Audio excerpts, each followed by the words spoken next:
Welcome friends to another lecture on the practical aspects of laboratory medicine, laboratory equipment series। ये lecture हमारा rapid test के बारे में है जिसको हम अदरवाइज इम्यूनोक्रोमेटोग्राफिक टेस्ट कहते हैं। आजकल प्रेगनेंसी डिटेक्शन टेस्ट बहुत आसान हो गया, इतना सिंपल है कि कोई भी लेडी अपने घर में ये टेस्ट कर सकती है। पहले हॉस्पिटल में आना पड़ता था टेस्ट करने के लिए, आजकल टेस्ट इतना सिंपल है कि घर बैठे बैठे एक ड्रॉप यूरिन आपने इस कार्ड पे डाल दिया और देखा, अगर 2 बैंड आ गया तो मतलब प्रेगनेंसी पॉजिटिव है, और अगर 1 बैंड आया तो प्रेगनेंसी नेगेटिव है। The same rapid test can be used for various other things. बहुत सारे और भी टेस्ट हैं जो हम इस रैपिड कार्ड से कर सकते हैं, जैसे अगर HIV पॉजिटिव है या नेगेटिव है चेक करने के लिए रैपिड टेस्ट है, मलेरिया है कि नहीं, डेंगू है कि नहीं, और आजकल कोविड पॉजिटिविटी में एंटीबॉडीज़ है कि नहीं, उसको भी टेस्ट करने के लिए इस टाइप के रैपिड कार्ड्स अवेलेबल हैं। एक और सिचुएशन है जहाँ पे कोई पेशेंट ड्रग्स लेकर बेहोश हाल में हॉस्पिटल में आता है, तो इम्पॉर्टेंट होता है कि ये आइडेंटिफाई करना है कि उसने कौन सा ड्रग लिया है ताकि उसके मुताबिक स्पेसिफिक ट्रीटमेंट हो सके। इसके लिए भी ऐसे रैपिड टेस्ट हैं जहाँ पे हम पेशेंट के यूरिन डालते हैं और बैंड्स को देखते हैं। इसका फॉर्मेट थोड़ा सा अलग है इन द सेंस कि अगर बैंड दिखता है तो मतलब उसने वो सब्सटेंस यूज़ नहीं किया है, और जिसमें बैंड नहीं दिख रहा है, जैसे यहाँ पे कोकेन में उसका बैंड नहीं दिख रहा है, तो इस पेशेंट ने कोकेन का यूज़ किया है, उसके मुताबिक हम स्पेसिफिक ट्रीटमेंट कर सकते हैं।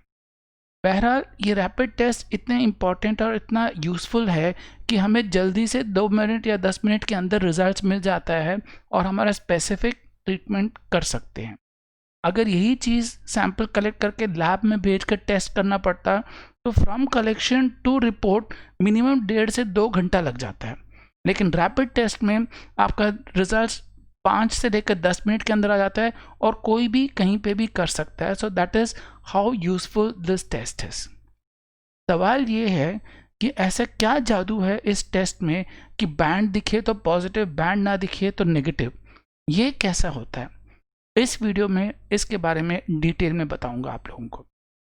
This test is based on a principle called immunochromatography. इसमें हम एंटीजन एंटीबॉडी रिएक्शंस यूज कर रहे हैं, इसीलिए शब्द इम्यूनो, और एक क्रोमेटोग्राफिक टेक्निक है जो कि एक सेपरेशन टेक्निक है which is used to detect. तो दोनों को मिलाकर शब्द बनता है इम्यूनोक्रोमेटोग्राफी। क्रोमेटोग्राफी क्या है और उसके क्या प्रिंसिपल्स हैं, इसका एक डिटेल वीडियो मैंने अपने चैनल में पहले से ही छोड़ के रखा हुआ है, इसमें सिर्फ इंपॉर्टेंट पॉइंट्स बताऊंगा। क्रोमेटोग्राफी एक सेपरेशन टेक्निक है जहाँ पे हम 2 फेजेस को यूज़ करते हैं, एक स्टेशनरी फेज और मोबाइल फेज। और सेपरेशन जो क्रोमेटोग्राफी में होता है वो बहुत सारे प्रिंसिपल्स के कारण होता है, जैसे एफिनिटी, एड्जॉर्प्शन, आयन एक्सचेंज और एंटीजन एंटीबॉडी रिएक्शंस। इन सारे चीज़ों के बारे में पूरा डिटेल में मेरा वीडियोस है, उसको आप देख सकते हैं। यहाँ पे हम एंटीजन एंटीबॉडी रिएक्शंस के बेस पे ये टेस्ट करते हैं, इसीलिए इसका नाम इम्यूनोक्रोमेटोग्राफी रखा हुआ है। Now because of the chromatography technique हमारे पास 2 फेजेस होना चाहिए, जो मोबाइल फेज और स्टेशनरी फेज। जो सीरम हम डालते हैं, सीरम का पानी मूव करता है इस नाइट्रोसेल्युलोज पेपर पे, तो serum is the mobile phase. कई बार सीरम सूख जाता है टेस्ट होने से पहले, तो उसको प्रिवेंट करने के लिए हम बफर्स को भी यूज़ कर सकते हैं। तो मोबाइल फेज क्या है? सीरम या फिर बफर। स्टेशनरी फेज क्या है? ये फिल्टर पेपर जो नाइट्रोसेल्युलोज से बना रहता है, this is the stationary phase. इस नाइट्रोसेल्युलोज पेपर में हम स्पेसिफिक जोन्स रखते हैं जो टेस्ट जोन और कंट्रोल जोन है। एक में हम एंटीबॉडीज डालते हैं और एक में हम एंटीजेंस डालते हैं टेस्ट डिटेक्ट करने के लिए, और यहाँ पे एंटीजन एंटीबॉडी रिएक्शन होता है। तो this is a chromatographic test based on antigen antibody reaction, इसीलिए इसको इम्यूनोक्रोमेटोग्राफी टेस्ट कहते हैं। टू गिव एन एग्जाम्पल कि ये टेस्ट कैसे करते हैं, एक कॉमन एग्जाम्पल लेते हैं, जैसे ट्रोपोनिन टेस्टिंग। ट्रोपोनिन जैसे कि कार्डियक ट्रोपोनिन, जैसे आप जानते हैं कि हार्ट मसल्स में होता है, और जब भी किसी को हार्ट अटैक होता है तो हार्ट का कुछ मसल्स मर जाते हैं और ये ट्रोपोनिन रिलीज हो जाता है। ब्लड में अगर कार्डियक ट्रोपोनिन दिखा तो दैट मीन्स पेशेंट को हार्ट अटैक है और उसका इलाज करना ज़रूरी है। जैसे मैंने कहा था कि अगर यही टेस्ट हम सब लैब में भी कर सकते हैं, लेकिन सैंपल कलेक्ट करके लैब में भेज के टेस्ट करके फिर टेस्ट का रिपोर्ट वापस डॉक्टर के हाथ आते आते 1.5 से 2 घंटा लग जाएगा। अगर बहुत जल्दी करें तो भी 1 घंटा तो मिनिमम लगेगा रिपोर्ट हाथ में आने के लिए। बट अगर हम इस रैपिड कार्ड से कर सकते हैं तो 10 मिनट के अंदर रिपोर्ट आ जाएगा। और जैसे कि आप जानते हैं, हार्ट अटैक में जितना जल्दी इलाज हो शुरू उतना पेशेंट का भला होता है। So for that we have these rapid test. ये रैपिड टेस्ट सैंडविच फॉर्मेट पे बेस्ड है, जिसमें हमारा एक एंटीजन होता है, और जो एंटीजन इस जगह पे हम बात कर रहे हैं वो ट्रोपोनिन की बात कर रहे हैं। उसको डिटेक्ट करने के लिए हम 2 एंटीबॉडीज़ को यूज़ करते हैं, एक जिसको हम कैप्चर एंटीबॉडी कहते हैं और एक जिसको हम डिटेक्शन एंटीबॉडी कहते हैं। एक एंटीजन और 2 एंटीबॉडीज़, क्या मैंने ठीक कहा? क्या आपने ठीक सुना? एक्चुअली अगर सही तरीके से देखा जाए तो एंटीबॉडी जो एंटीजन जो है एक काफ़ी कॉम्प्लेक्स स्ट्रक्चर है। जैसे कि अगर ये मान के चलो ये हमारा ट्रोपोनिन है, तो ट्रोपोनिन में बहुत सारे ऐसे प्रोजेक्शंस हैं जहाँ पे हमारा एंटीबॉडीज़ बाइंड होता है। तो इस एंटीजन में जिस जगह पे एंटीबॉडी बाइंड होता है उस इलाके को हम एपिटोप कहते हैं। तो अगर ये ट्रोपोनिन मॉलिक्यूल है तो आप देख सकते हैं कि इसमें करीब 10 से 15 एपिटोप्स हैं। एक एंटीबॉडी यहाँ पे बाइंड कर सकता है, एक एंटीबॉडी यहाँ पे बाइंड कर सकता है।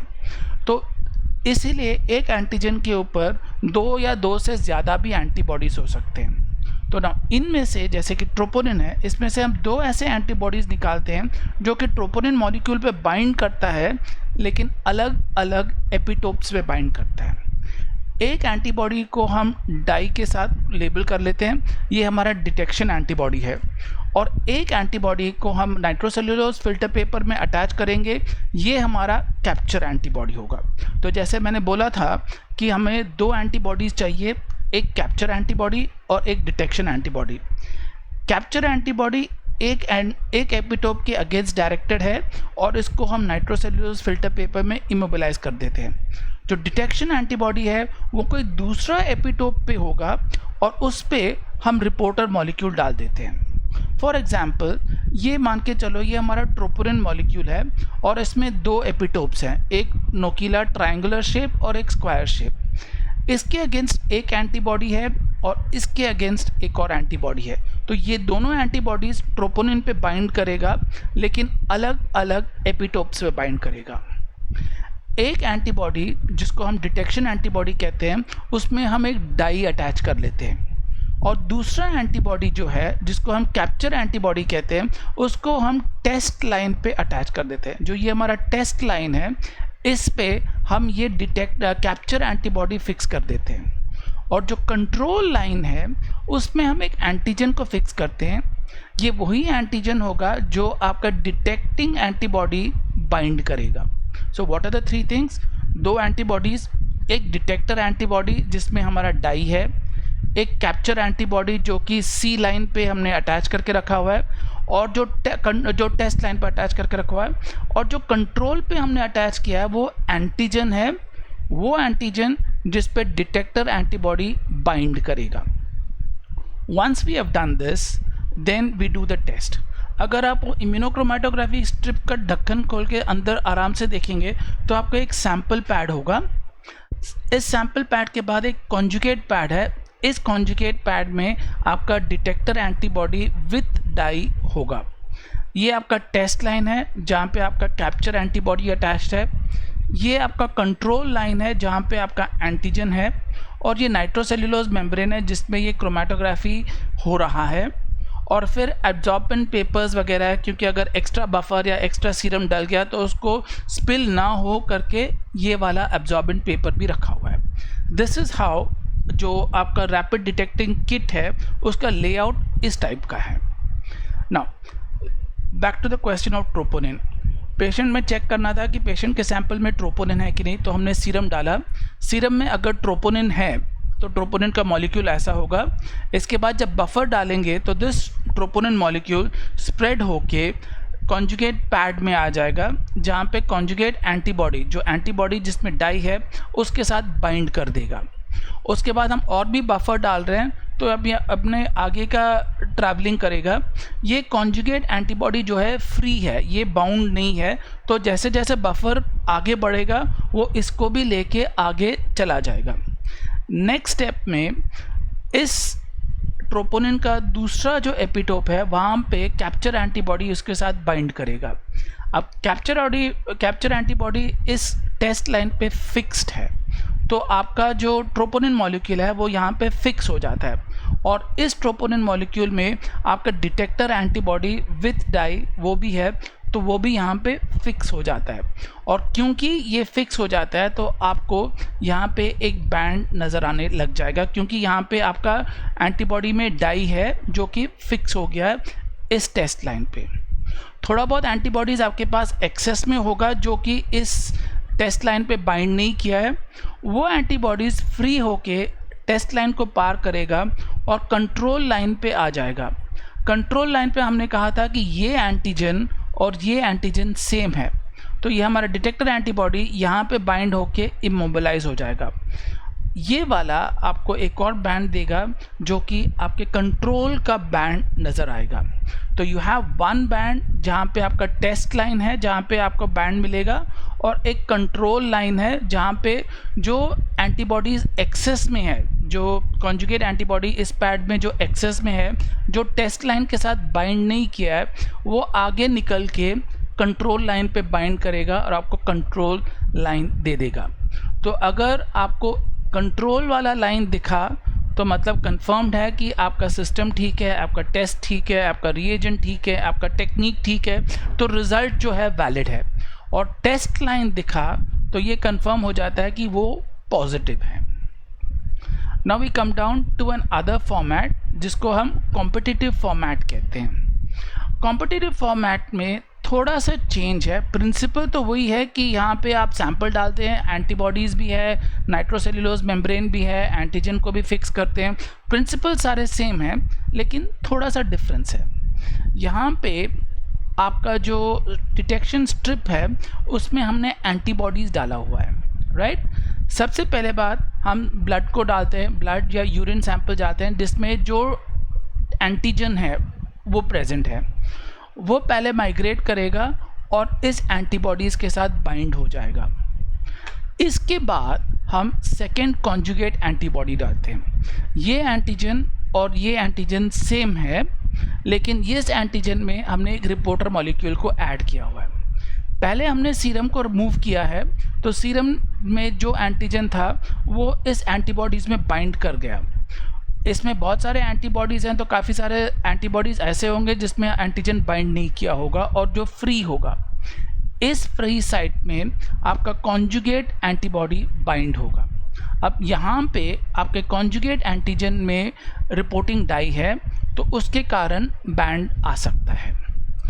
सबसे पहला सिचुएशन, अगर आपके सैंपल में एंटीजन बहुत कम है, अगर सैंपल में एंटीजन कम है या ना है, तो एक या दो साइट में एंटीजन बाइंड होगा और बाकी सारे साइट्स खाली होंगे। तो जब हम कॉन्जुगेट एंटीबॉडी डालेंगे, कॉन्जुगेट एंटीजन डालेंगे, वो सब जगह पे बाइंड हो जाएगा और आपको डार्क लाइन दिखेगा। दूसरा सिचुएशन, अगर आपके सैंपल में एंटीजन ज़्यादा था, जैसे कि इस बंदे ने कोई ड्रग लिया है जिसको आप टेस्ट करना चाहते हैं और उसके यूरिन सैंपल में वो ड्रग काफ़ी ज़्यादा है, तो वो सारे एंटीजन्स इस एंटीबॉडी में बाइंड कर देंगे। तो आपके पास जो फ्री साइट अवेलेबल होगा कम होगा या ना के बराबर होगा। यहाँ पे मैंने एक फ्री साइट दिखाया है, इस पे आपका कॉन्जुगेट एंटीजन बाइंड होगा और आपको कलर देगा। क्योंकि यहाँ पे साइट बहुत कम है, तो ये बैंड या तो बहुत फेंट आएगा या फिर नहीं आएगा। तो इस टेस्ट का प्रिंसिपल क्या है कि अगर आपको बैंड दिखा तो मतलब आपका सैंपल में जो एंटीजन कम है, मतलब टेस्ट नेगेटिव है।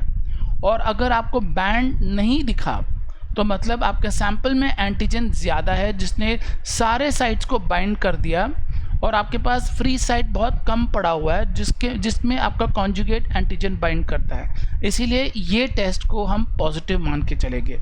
अगर बैंड दिखा तो दैट इज़ नेगेटिव और बैंड नहीं दिखा तो दैट इज़ पॉजिटिव। ये होगा कॉम्पिटिटिव फॉर्मेट में। सैंडविच फॉर्मेट में अगर बैंड दिखा तो पॉजिटिव और बैंड नहीं दिखा तो नेगेटिव। दोनों टेस्ट का अलग अलग जवाब है।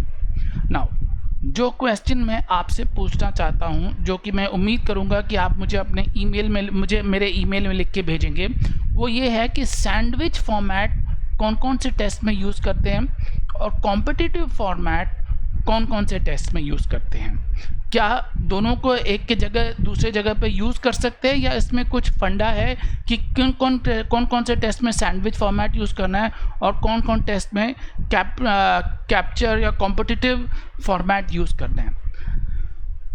एक और चीज़ लेक्चर एंड करने से पहले जो मैं आप लोगों को बताना चाहूँगा वो ये है कि जो हमारा रैपिड टेस्ट है वो इस तरह के फास्ट फूड के मतलब है। टेस्ट अच्छा है, जल्दी से रिजल्ट मिल सकता है, काम कर सकते हैं, आगे बढ़ सकते हैं, लेकिन न्यूट्रिशन के लिए पोषक न्यूट्रिशन की ज़रूरत है। एक बार आपका रैपिड टेस्ट कंफर्म हो जाए, जहाँ पे टाइम इम्पॉर्टेंट है और जल्दी से आपको इलाज करना है, तो रैपिड टेस्ट में जाइए।